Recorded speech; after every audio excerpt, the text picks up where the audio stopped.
ভগবানকে কোন কোন পুষ্প নিবেদন করা যায়? ভগবানের সেবায় কোন ফুল বর্জনীয়? ভগবানের চরণে পুষ্প অর্পণের মাহাত্ম্য। কোন পুষ্প অর্পণে ধন লাভ হয়? কোন পুষ্প অর্পণে ভগবান বিষ্ণু ক্রুদ্ধ হন? কোন পুষ্প অর্পণে ভগবান খুশি হন? সুপ্রিয় ভক্তবৃন্দ, ভিডিওটি সকলের জন্য খুবই গুরুত্বপূর্ণ। তো ভিডিওটি শেষ পর্যন্ত আপনারা সকলেই মনোযোগ সহকারে দেখতেই থাকুন। শুকনো কিংবা দলিত, বাসি, মাটিতে পড়া, ছেঁড়া, পোকা আছে এমন, চুল আছে এমন, গন্ধশূন্য, উগ্র গন্ধযুক্ত ও যে ফুল হাতে লইয়া প্রণাম করা হইয়াছে সেই সকল পুষ্প ভগবানকে নিবেদন করা যাবে না। স্কন্দপুরাণে এটি বলা হয়েছে। স্কন্দপুরাণে আরও বলা হয়েছে, যেই সকল ফুল বাম দ্বারা লওয়া হইয়াছে, যে সকল পুষ্প জলে ডুবাইয়া ধৌত করা হইয়াছে, সেই সকল পুষ্প ভগবানের সেবায় নিবেদন হতে বিরত থাকিবে। যেই সকল ব্যক্তি অর্ক পুষ্প দ্বারা ত্রিলোকাধিপতি শ্রী জনার্দনকে পূজা করেন, তাহারা ক্রুদ্ধ শ্রী বিষ্ণু হইতে ভয় দুঃখ শাস্তি লাভ করেন। যেই সকল মূঢ় ধূস্তর ফুল দিয়ে পূজা করেন গরুদ্ধ জনার্দন, তাহাদিগকে ভয়ানক উন্মাদ রোগ দিয়ে থাকেন। অর্ক, ধূস্তর, ঝিন্টি, গিরিকণিকা ও কণ্ঠকারী ফুল ভগবান শ্রীকৃষ্ণকে নিবেদন করিবে না। কুটজ, শালমলি, শিরীষ ফুল জনার্দন বা শ্রীহরিকে দেওয়া হইলে মহাভয় এবং দহনহীনতা ঘটে। ভূপতিত, অবিকশিত, ম্লান, শ্বাসদুষ্ট, জন্তুদুষ্ট, আঘাতে নিষ্পৃষ্ট, হস্ত ব্যতিরকে অন্য অঙ্গ সংস্পৃষ্ট বা নিন্দনীয় এই সকল ফুল দিয়েও শ্রীহরির পূজা করা যাবে না। অন্তরে কীটকোষ থাকাতে যে সমস্ত পুষ্প দূষিত হইয়াছে, যে সমস্ত ফুল বাসি ও শুকনো এবং যেই সকল ফুলে মাকড়সা জাল তৈয়ারি করিয়াছে, সেই সমস্ত ফুল শোভাযুক্ত হলেও ভগবানকে নিবেদন করার যোগ্য নয়। পদ্মপুরাণ। যে কোনো ফুল, এমনকি সাদা ফুলও মাটিতে পড়িলে সেই ফুল দিয়া পূজা করিবে না। আর যে সমস্ত ফুলের পাপড়ি নষ্ট হইয়া গিয়াছে বা যেগুলোকে কৃত্রিম উপায়ে ফোটানো হইয়াছে, সেই সকল ফুল দিয়ে পূজা করিতে নাই। বিষ্ণু রহস্য গ্রন্থে এটি স্পষ্টভাবে বলা হয়েছে। লাল ফুল, মূলদেশ বাঁধানো গাছের ফুল, শ্মশান বৃক্ষজাত বা শ্মশান বৃক্ষে উৎপন্ন এবং অকালে জাত ফুল কখনোই শ্রী বিষ্ণুকে নিবেদন করিবে না। বিষ্ণু ধর্মোত্তর।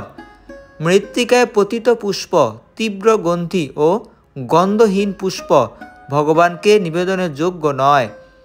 যাহারা বকুল ফুল এবং অশোক ফুল দিয়া ভগবান বিশ্বপতির পূজা করেন, তাহারা চন্দ্র সূর্যের স্থিতিকাল পর্যন্ত বিষ্ণুলোকে বাস করেন। স্কন্দপুরাণ।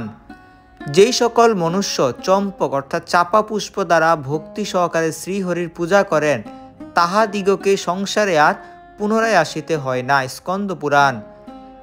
স্কন্দপুরাণে আরও বলা হয়েছে, দেবেশ্বর শ্রীকৃষ্ণের কদম্ব পুষ্পে যেরূপ সন্তোষ হয়, কেতকী বা মালকী কুসুমে সেই রূপ হয় না। শ্রী মাধব কদম্ব পুষ্প দেখা মাত্রই প্রীত হইয়া থাকেন, সুতরাং তাহা দ্বারা পূজিত হইলে যে কিরূপ প্রীত হন তাহা আর কি বলিব। তখন তিনি তাহার সর্ববাসনাই পূর্ণ করিয়া থাকেন। সুবর্ণ বর্ণ কদম্ব পুষ্পের দ্বারা যাহারা গোবিন্দের পূজা করেন, তাহাদের যম ভয় থাকে না। যাহারা মনোহর কদম্ব পুষ্প দ্বারা ভগবানের পূজা করেন, তাহাদিগকে যমালয়ে গমন করিতে হয় না এবং কুজনিতে জন্মগ্রহণ করিতে হয় না। স্কন্দপুরাণ। যিনি একমাত্র পদ্ম দ্বারা দেবেশ্বর শ্রী কমলাকান্তের পূজা করেন, তাহার অযুত বর্ষকৃত সকল পাপ ধ্বংস হয়। মানব মহা গন্ধপূর্ণ শ্বেত অথবা নীল পদ্মে ভগবান শ্রী অদক্ষেজের পূজা করিলে হরিধামে গমন করে। সুবর্ণদান, গোদান ও ভূমিদান না করিয়া কার্তিক মাসে ভগবান শ্রী কেশবকে মালতী পুষ্প অর্পণ কর। গরুড় পুরাণ। যিনি শ্রী বিষ্ণুর অঙ্গ হইতে ভ্রষ্ট মালতী পুষ্প মস্তকে ধারণ করেন, তিনি সকল ধর্মের ফল লাভ করেন। যে ব্যক্তি শ্রী কেশবকে নিবেদন না করিয়া মালতী পুষ্প নিজ মস্তকে ধারণ করে, সেই ব্যক্তি সকল ধর্ম হইতে ভ্রষ্ট হয়। গরুড় পুরাণ। যে ব্যক্তি মালতী পুষ্প দ্বারা ত্রিভুবনেশ্বর শ্রীকৃষ্ণের পূজা করিবেন, তিনি শ্রীহরির সেই দুর্লভ ধাম লাভ করিবেন, সন্দেহ নাই। স্কন্দপুরাণ। যিনি ঋতুকাল উদ্ভব অর্থাৎ ঋতুকালীন পুষ্প দ্বারা শ্রীকৃষ্ণের পূজা করেন তাহার পরলোক সম্বন্ধীয় ও মনুষ্যলোক সম্বন্ধীয় সকল বাসনা ফলবতী হয়। বিষ্ণু রহস্য। মনোহর সুগন্ধি পুষ্প যিনি ভগবান শ্রীহরিকে নিবেদন করেন তিনি ভগবত ভক্ত, বিষ্ণু ধর্মোত্তর।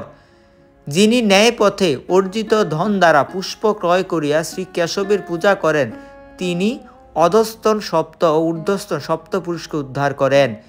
হে দ্বিজশ্রেষ্ঠ, শুভ্রবর্ণ সুগন্ধি পুষ্প কণ্ঠযুক্ত হইলে অর্পণ করিবে এবং জলজ রক্তপুষ্প নিবেদন করিবে। মালতী, তুলসী, পদ্ম, কেতকী মণি ও কদম্ব পুষ্প লক্ষ্মীদেবী ও কৌস্তব মণির মতো কেশবে প্রিয়। স্কন্দ পুরাণ। যে শুক্লবর্ণ পুষ্পে মধ্যভাগে অন্য বর্ণ থাকে তাহার নাম শুভ শুক্ল, তাহা অতি সুন্দর এবং শ্রী কেশবের অতিশয় প্রিয়। অরণ্যে জাত নগরে বা গ্রামে উৎপন্ন কিংবা নিজের উদ্যানের গাছে থাকা টাটকা ছেঁড়া নয় অসিক্ত কীটাদি জীব রহিত কুসুমের দ্বারা শ্রীহরির পূজা করিবেন। নৃসিংহ পুরাণ। সুপ্রিয় ভক্তবৃন্দ, ধন্যবাদ এতক্ষণ ভিডিওটি দেখার জন্য।